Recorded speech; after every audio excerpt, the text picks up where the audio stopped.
Chapter 10 Surprises Jasmine's Perspective. After that day 10 weeks ago, Raphael stopped talking to me.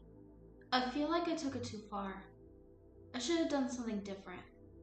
I know he said it wasn't my fault, but there was still that creeping suspicion that he was just saying that. I stood in line, waiting to check out at Cathy Mart, extremely nervous. My heart was racing as I walked up to the cashier and manager, Christopher Nelson. Hey, Jasmine, are you scheduled to work today?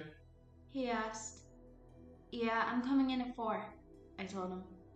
He looked down at the belt, scanning my one item. A pregnancy test? It's just a precaution, I admitted. I didn't know you had a boyfriend. He commented. I don't. Look, just don't worry about it. How are you and Mom? I asked. Christopher had a crush on my mom since high school, but he didn't actually get together with her until 2 years ago. We're fine. He reassured me. Give your poor mother a call once in a while, though. Next time I have a time off, I definitely will, I told him before running out. I paced in the bathroom as I impatiently waited on the results of the pregnancy test. My mind was racing as I waited. What am I going to do? What do I tell Raphael? What do I tell Lypye? I slowly looked down at the pregnancy test and screamed, panicking as I saw that I was indeed pregnant. Remembering Lypye was home, I quickly tucked the test into my back pocket and held my head, sitting on the edge of the bathtub. Lypye opened the door in a panic. What happened? I slipped and hit my head on the edge of the bathtub, I lied. She pushed my hand aside and inspected my head. There's no sign of bruising. Can you see straight? She narrowed her eyes in suspicion. Forgot she can see through any lie. I nodded. I've got to get to class. I have work right after, so I'll be home late. Alright. I'm going to try to talk to Jagwerye again. She admitted. I ran to school, trying to catch Raphael out of the school. He's the first one who should know. I glanced around in front of me, but nothing. I turned around and jumped, facing Raphael, who was only inches from my face. We need to talk, both of us said at the same time. Both of us stared at each other in shock. He grabbed my wrist and pulled me over to the side of the school. You go first. He started. I reached into my back pocket and gripped the test. I honestly would like you to go first. He paced back and forth. I should have told you this from day one, but I was just too scared. I don't know why. Maybe I was scared of losing you. He sighed. Where are you going with this? I asked. He took a deep breath. I'm Hyena Syara. I let go of the test, taken aback.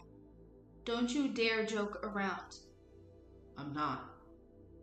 He looked me right in the eyes and I pulled my hand out of my pocket, realizing he wasn't lying. You led me on to believe you were Raphael. We slept together. You couldn't have told me this before things got serious? I yelled. I know, I'm stupid. He sighed. I didn't really know the dangers of dating a mortal. I backed up, eyes tearing up. Do me a favor and never talk to me ever again. I turned around and ran off. At work, I stared off into space, staring at some hangers. I was supposed to be folding clothes that customers messed up, but I was too distracted with finding out that I'm pregnant with a demigod child. I know what the order was with the demigod children, but I honestly couldn't bring myself to get rid of it. There's no one I can tell this to either. All of them would pressure me into getting rid of it. I glanced around, making sure no one was around, then lightly touched my stomach. I could always just have it and raise it alone. No one needs to know it's hyenas. What am I going to tell Lypye? My vision began to blur and my heart raced fast as I began to feel the start of a panic attack. Jasmine! I heard someone yell. I quickly moved my hand off of my stomach, then turned around to face Christopher, trying desperately to slow my breathing down. Jasmine, are you okay? I nodded. How did that test go? He asked. It was just as I thought. It was negative, I responded. He studied my face. Something's clearly wrong. I'm not going to push further. I'll make you a deal. Finish folding those clothes and you can leave early. Thank you, I responded. I left work only 20 minutes early. I went to the supermarket a couple miles away to pick up some prenatal vitamins, then went home. Checking the entire apartment, I realized the Lypye was still out. I walked into my room and closed the door behind me. Slowly, I slid down the door until I was sitting. Finally, I had a chance to be alone and think. Not always a good thing. All of my thoughts from earlier came rushing back to me, causing me to break down and cry. I stared down at my stomach and screamed as I cried, punching myself in the stomach a few times. How could he not tell me? How could I be so stupid? What are the odds that he would be hyena? I didn't ask for a demigod child, but I've got one inside of me. I stopped punching my stomach and tried to calm myself down, looking around to try and focus on something other than my stomach. My eyes finally rested on my pocket knife, which had fallen out of my pocket and onto the floor. I picked it up and flipped it open, staring at it. I had a history of self-harm in middle school, which is why my mom put me in therapy. The last time I had actually taken a knife to my wrist was 3 months before I met Lypye. To put it into perspective, cutting was a replace emotional pain with physical pain. For me, it was much more. When you get emotional, you choke up, making it hard to breathe. I felt that if I opened my skin, that knot that kept me from breathing would be able to leave through the open wounds. I closed it back up and threw it against the wall on the other side of the room. I can't bring myself back to that. Cringing, I felt a sharp pain in my stomach. It's okay, baby. I stared down at my feet, wiping my tears as I felt all of my emotion leave me. I felt absolutely nothing, but my heart was still racing. What do I do?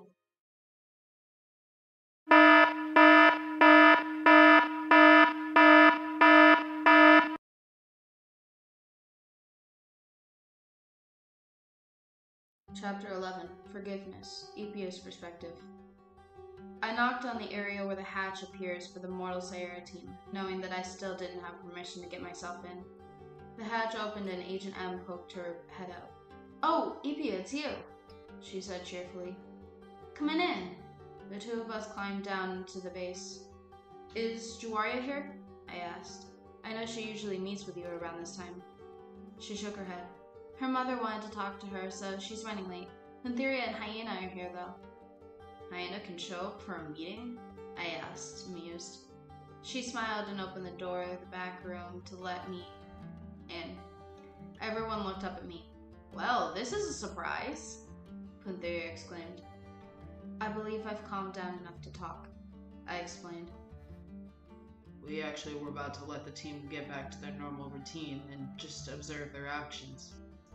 Hyena explained. There was something off with him. Something was clearly bothering him. I shrugged it off, not wanting to push it. Jagwerye was the only one on their team that fully trusted me. The mortal team dispersed, going to wherever they felt comfortable. We left the room, leaving Agent R alone in there. Agent M went to the computers, and Agent A and Agent B went to the gym. I walked over to the gym first, glancing over at Agent A, who was throwing some throwing stars at a target, hitting the mark every time. "You're a great shot," I commented. She stopped throwing, looking over at me. "Thanks. I don't ever want to lose this skill." "I won't keep you then," I said before walking over to Agent B, who was punching a sparring dummy. Watching her carefully, I noticed something. "Hey, Agent B," I started. She stopped punching and put her hands on her hips, looking at me. "Yeah? What happened to your arm?" A purple and blue bruise on the size of a baseball bat. A baseball was very visible on her upper arm. She grabbed her arm and stared off into the distance. "It's nothing. I fell down the stairs." I moved her hand away to check it out. Agent A walked over to me, looking at it as well. "That was caused by a fist," Agent A announced. Agent B, he didn't. "Don't worry about it," Agent B snapped, going back to punching the dummy. Agent A tapped my arm, causing me to lose concentration and look at her. She motioned with her head for me to follow her out of the gym, so I did. I turned to face her. Her boyfriend did that to her, she told me. She loves him, but he's really abusive. We try to step in, but she gets mad when we do. Who's your boyfriend? I asked. She shook her head. I can't tell you. Under Jagwerye's order, we can't give out any information that could potentially give away our identities. I was frustrated, but I understood. I'm going to check on Agent M, just make sure she's okay. She nodded and ran back into the gym. I walked over to Agent M, walking past Pantheria and Hyena, who were walking to the gym. Sitting next to her, I glanced over her shoulder. What you working on? Checking out City Hall's security footage. King, Kim, and Karo escaped jail earlier, but City Hall has been mysteriously quiet, she responded. Agent M, I started. Do you know that I know my identity? She's finished. Jagwerye told me you guessed it. Why did you join? They needed someone good with computers. I didn't expect them to be chosen as leader, she admitted. Jagwerye mentioned that you were very strategic. She nodded. I decided not to push on and left her with the monitors. I slowly opened the door, checking on Agent R. She seemed to be working on a gold bracelet, but there was a bow and arrows set on the table. What's all this? I asked. She jumped, standing up and backing up. Miss Lypye, a bracelet. It... Right, I forgot. I was told you were afraid of me. I walked over to the other side of the table, away from her spot. Would you feel more comfortable if I sat all the way over here? She nodded shyly and sat back down.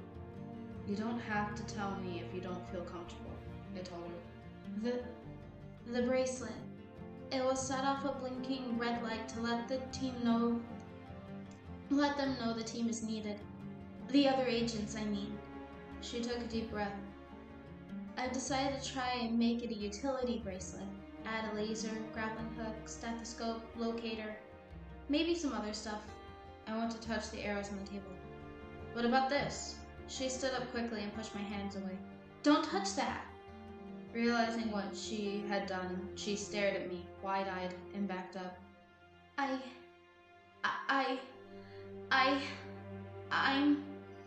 took a deep breath. It was just a reflex. I understand. Why don't you explain to me what it does? She was clearly shaking, but came back to the table, pointing at the arrows with the black feathers. These are just ordinary arrows, just in case we're stopping a mortal. She pointed at the arrows with red feathers. I found a way to power some arrows and increase the damage it causes. These arrows are powerful enough to hurt an immortal and instantly kill a mortal. She moved on and pointed at some arrows with gold feathers. These can hurt a god and fatally wound an immortal. I chuckled. Let me guess. These are to stop me because you don't trust me? It's just a precaution. All of us here are just mortals. We need something powerful, she admitted. I stood up and walked over to her. How dangerous is this? Can you increase the power more? She took a deep breath. I can. But it's... I looked over to see her trying to keep her composure. Oh shit, sorry, I exclaimed, backing away from her. Wait! She yelled, turning around. I'm sorry. I should be braver than this. Look, I get it. I was evil for so long, then 5 years ago quit. That doesn't excuse the 10,000 years of evil. You're weary, and honestly, that's smart. It's going to take a lot to gain your trust, I explained. Besides, you're just a kid. She smiled weakly, looking at the ground. She sighed and walked towards me.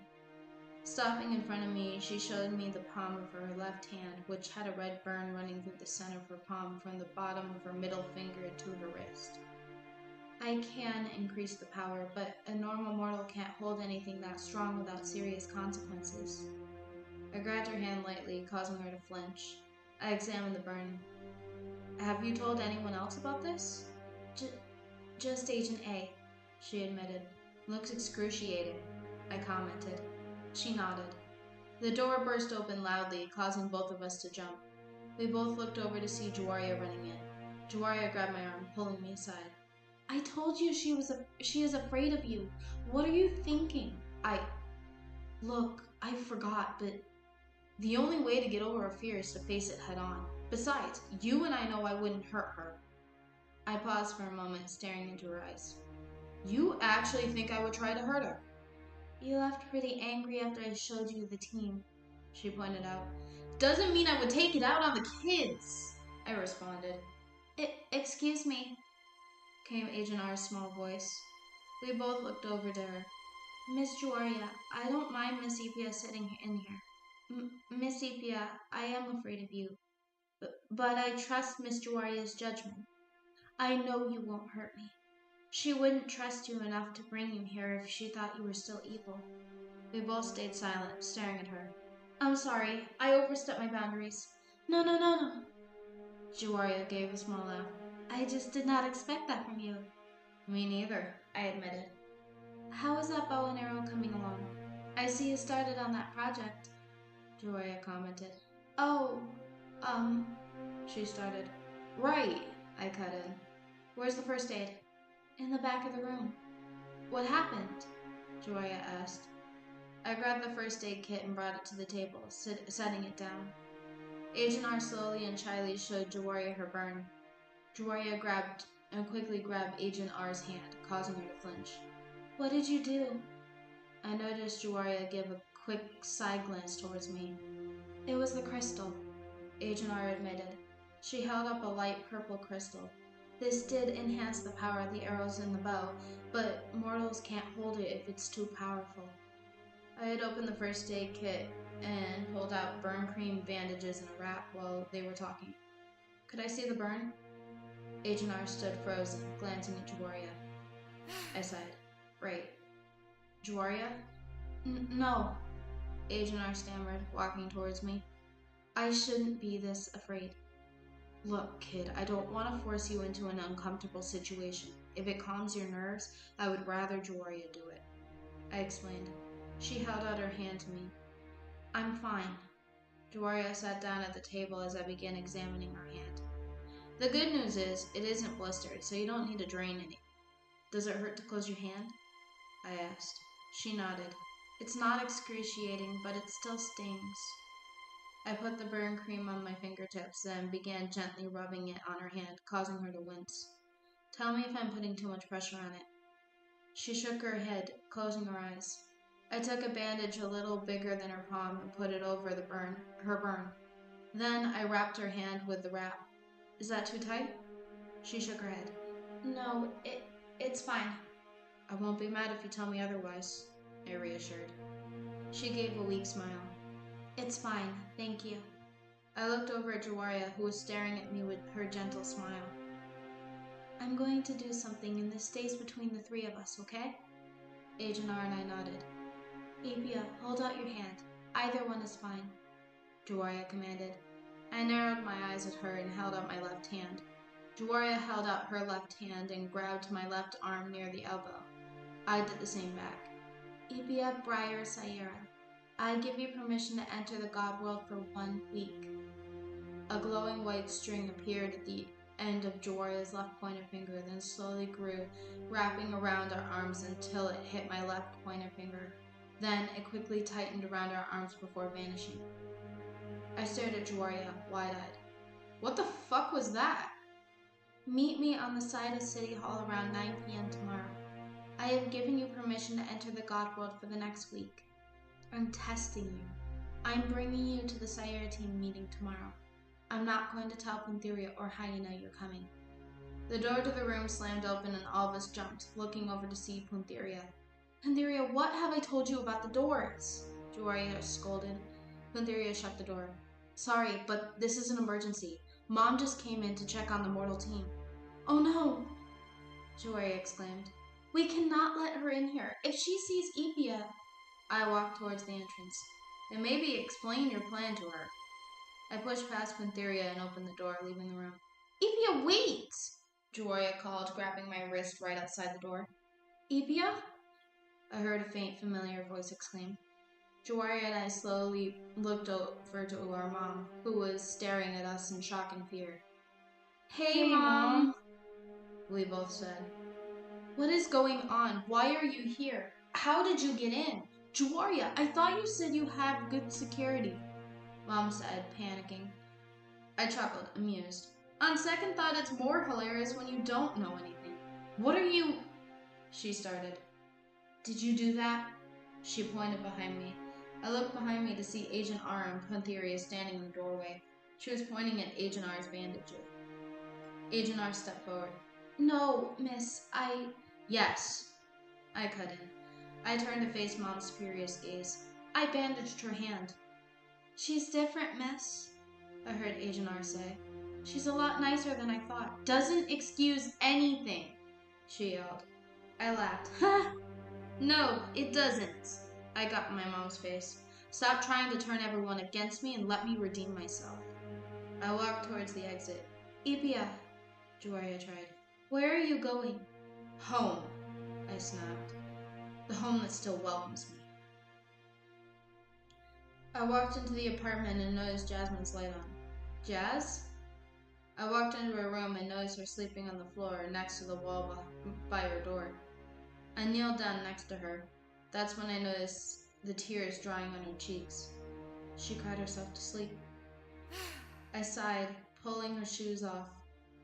Picking her up, I carried her across the room to her bed, then sat her down and threw a blanket over her. We're having a talk in the morning. I turned off the light, then headed to my room.